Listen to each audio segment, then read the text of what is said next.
आज देवरूपाच्या चरणस्पर्शानं पावन झालेल्या आपल्या आरेवाडी नगरीमध्ये 4 वाजता महाराष्ट्राची मुलूक मैदानी तोफ तुमचा आमचा मान सन्मान स्वाभिमान अभिमान प्रेरणा आणि उद्याची दिशा गोपीचंद पडळकर साहेबांची तोफ या ठिकाणी धडधडणार आहे। गेली 20-25 वर्षापासून महाराष्ट्रातल्या बहुजन बांधवांसाठी काम करत असताना ऊन वारा पाऊस याची कुठल्याही प्रकारची पडळकर साहेबांनी कधी तमा बाळगली नाही। अडचणीच्या वेळी पडळकर साहेब सर्वसामान्यांसाठी वारा बनून येतात आणि अडचणी संपवतात। आज गुरुबाच्या चरणी मी गुरुबांना साकडं घालतोय।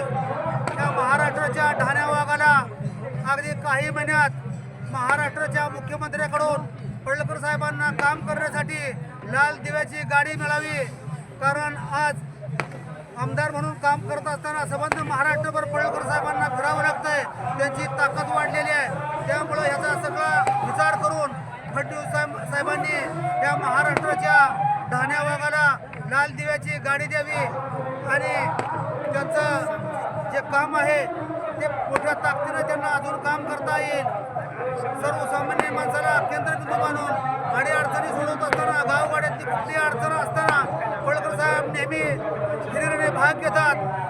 मधल्या 2-3 वर्षाच्या वातावरणामध्ये महाराष्ट्रातली बैलगाडीची शर्यत पूर्णपणे थांबली होती, पण झरी लिंबोडीसारख्या ठिकाणी पडळकर साहेबांनी बैलगाडीची शर्यत घेतली।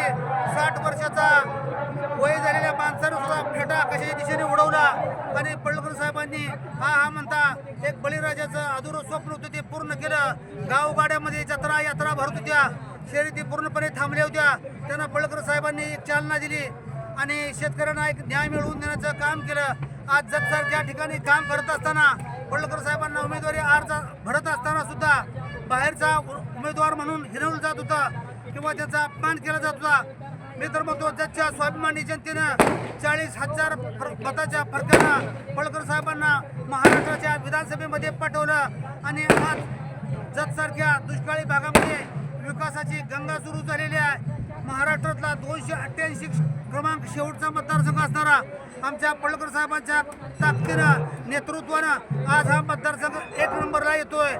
आज मी आपल्या ह्या बहुजन बांधवांच्या सगळ्या मंडळीच्या वतीनं गुरुदेवाला मी हात जोडून प्रार्थना करतो, अगदी थोड्याच दिवसात गोपीचंद पडळकर नावाच्या या ढाण्या वाघाला लाल दिव्याची गाडी मिळावी आणि त्या लाल दिव्याचं गाडीचं उद्घाटन याच मनामध्ये थटामटात होणार, त्यात तिळमात्र सुद्धा शंका नाही।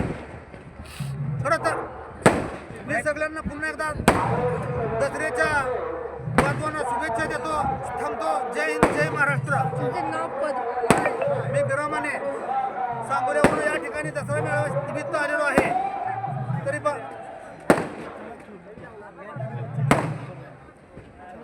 या ठिकाणी आपली थोड्याच वेळामध्ये आपल्या महाराष्ट्राची मुलूक मैदानी तोफ आमदार गोपीचंद पडळकर साहेबांची तोफ धडधडणार आहे, ऐकायला मिळणार आहे आणि सगळ्या मी बांधवांना बहुजन बांधवांना दसऱ्याच्या शुभेच्छा देतो।